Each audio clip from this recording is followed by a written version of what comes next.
Assalamualaikum warahmatullahi wabarakatuh. Tabik pun semangat pagi. Kita lanjutkan lagi materi kita di bab 6 tentang ekologi dan keanekaragaman hayati di Indonesia. Bagian 3 yaitu interaksi antar komponen ekosistem. Materi IPA kelas 7 di kurikulum Merdeka. Ekosistem kita tahu ya tersusun atas komponen biotik dan abiotik. Interaksi antar komponen ekosistem tidak hanya terjadi antara satu makhluk hidup saja. Nah, interaksi dapat juga terjadi antara komponen abiotik dengan abiotik lainnya. Pada paparan sebelumnya, sudah dijelaskan ya bahwa interaksi antara komponen biotik dengan abiotik melalui siklus bio-biokimia. Nah, interaksi antara komponen biotik dan biotik juga sudah dijelaskan melalui proses rantai makanan dan jaring-jaring makanan. Nah, pada video kali ini akan dijelaskan lebih lanjut tentang interaksi antar spesies yang terjadi di alam. Jenis-jenis interaksi yang umum terjadi adalah kompetisi, predasi, herbivori, dan simbiosis. Kompetisi. Kompetisi merupakan suatu interaksi yang merugikan kedua makhluk hidup yang terlibat. Interaksi ini terjadi ketika dua organisme bersaing untuk mendapatkan sumber daya yang sama dan terbatas. Misalnya, hidup di habitat dan sumber makanan yang sama. Contohnya adalah persaingan antar tumbuhan mendapatkan cahaya matahari, nutrisi, dan air.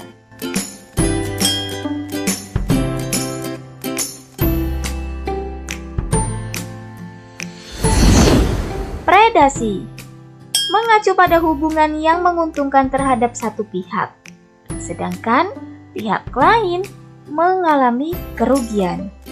Predasi merupakan interaksi antar satu organisme yang memangsa makhluk hidup lainnya.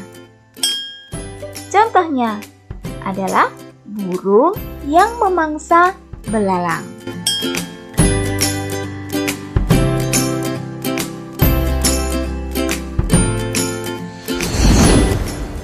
Herbivori. Herbivori merupakan interaksi yang melibatkan antara herbivora dengan produsen. Salah satu pihak akan dirugikan atau diuntungkan dalam interaksi herbivori ini. Contohnya adalah belalang yang memakan rumput.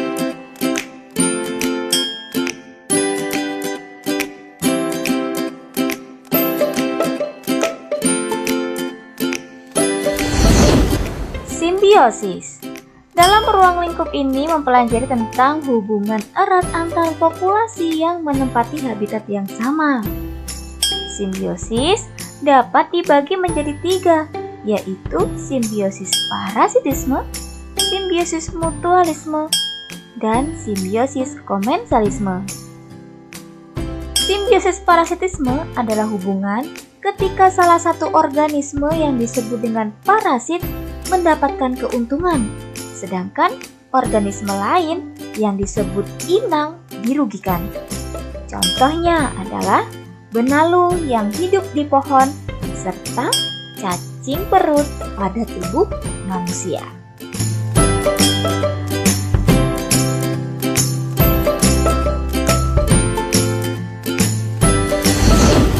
Simbiosis mutualisme adalah hubungan yang menguntungkan dua pihak. Contohnya, simbiosis mutualisme adalah kupu-kupu dengan tumbuhan berbunga.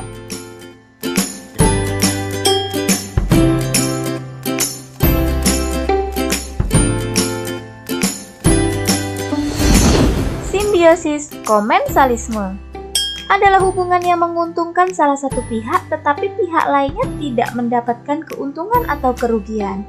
Contohnya adalah tanaman anggrek yang menempel pada batang pohon.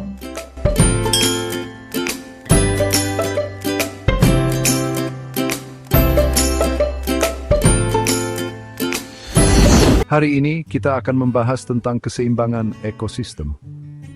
Apa sih keseimbangan ekosistem itu? Sederhananya, ini adalah keadaan di mana semua makhluk hidup dan benda mati di suatu lingkungan hidup berdampingan dengan harmonis, seperti layaknya sebuah orkestra yang indah.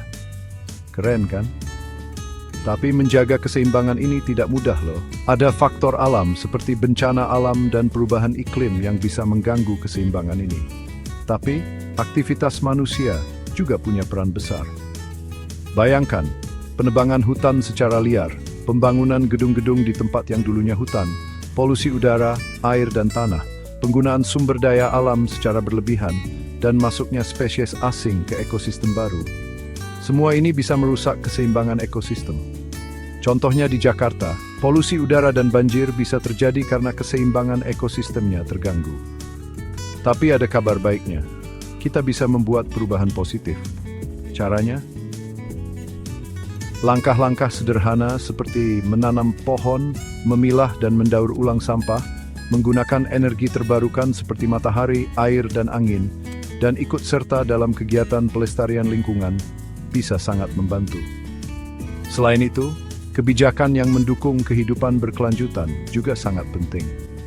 Bayangkan dunia di mana semua orang ikut berkontribusi.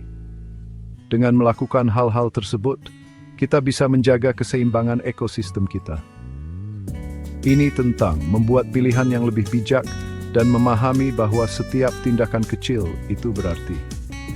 Mulai dari menanam pohon, mengurangi penggunaan plastik, atau mendukung gerakan ramah lingkungan, semuanya bermanfaat.